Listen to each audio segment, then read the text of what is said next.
Ich habe das Fenster aufgemacht.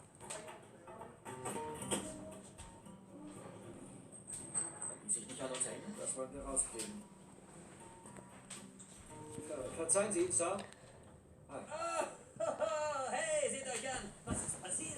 Habt ihr mich vermisst? Hat euch Eddie gefehlt? Wollt ihr noch mehr von mir? Hey, wie geht's, mein Freund? Seht euch den Typen hier an. Der ist komplett verrückt. Was geht ab, Mann? Hey, ich muss euch echt was sagen. Ich habe schon viele kranke Typen erlebt. Aber der Kerl ist der verrückteste, wildeste Mistkerl, den ich je im Leben getroffen habe. Was, Mann. der? Der Typ ist vollkommen irre. Alles klar, du bekloppter Schweinehund.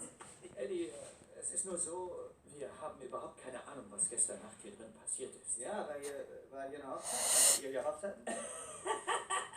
Ihr macht mich echt fertig, Leute. Eddie, okay, offenbar waren wir gestern Nacht hier und wir suchen unseren Freund Doug. Weißt du, wen ich meine? Ja, du meinst den Kleinen, wie ein Äffchen. Ja. Hast du ihn gesehen? Natürlich. Kannst du uns irgendwas darüber sagen, was gestern Nacht passiert sein könnte? Ihr habt überhaupt keine Ahnung. Hey Stu, Glückwunsch, du bist verheiratet. Das darf doch wohl nicht wahr sein. Oh Gott, seht euch das an. Jetzt sag ich dir, du siehst hier wirklich glücklich aus, Mann. Das war's. Mein Leben ist zu Ende.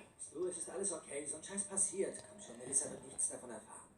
Das ist niemals passiert. Hey, komm her damit. Setz dich.